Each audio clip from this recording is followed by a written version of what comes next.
সকাল থেকে আজকে হালকা হালকা বৃষ্টি হচ্ছিল, হাওয়া দিচ্ছিল, খুব সুন্দর ছিল পরিবেশটা।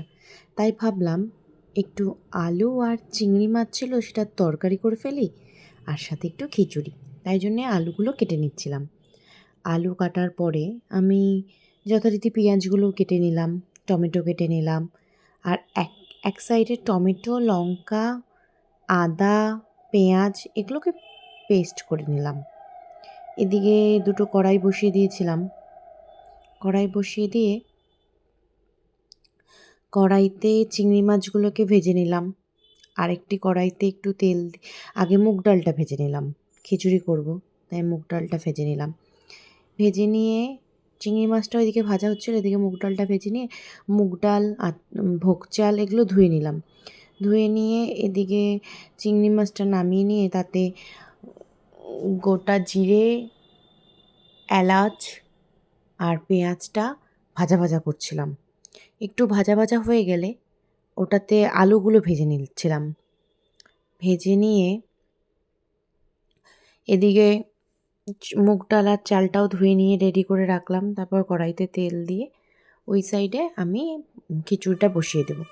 এদিকে পেঁয়াজটা ভাজা হয়ে গেলে আলুটা ভাজছিলাম। আলুটা ভাজা ভাজা হয়ে গেলে তাতে আমি হলুদ, জিরের গুঁড়ো, লঙ্কার গুঁড়ো আর লবণ দিয়ে আবার ভাজা ভাজা করছিলাম।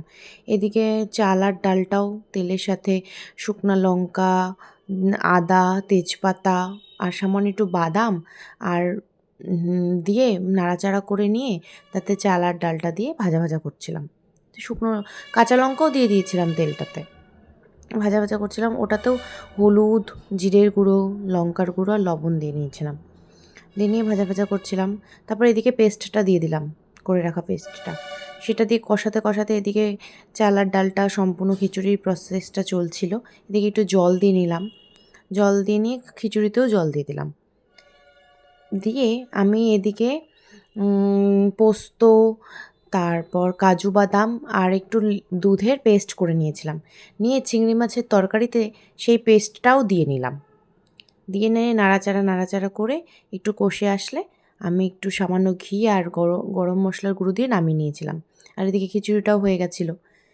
খিচুড়িটা হয়ে যাওয়ার পরে মাম্মামকে আমি আমার মেয়েকে খেতে দিলাম। একটা ডিমের আমলেট আর একটা বেগুন ভাজা আর একটু খিচুড়ি দিয়ে ওকে খেতে দিলাম। খেতে দিয়ে বললাম আমি খাইয়ে দিই, ও বলল না, ও একাই খাবে। তো ও একাই খাচ্ছিল, আমি ততক্ষণে স্নান করে নিলাম। স্নান করে আমি ফ্রেশ হয়ে এসে স্নান করে নিয়ে সিঁদুর পরে নিলাম, ক্রিম দিয়ে দিলাম, দিয়ে এবার পুজোটা দিতে গেলাম।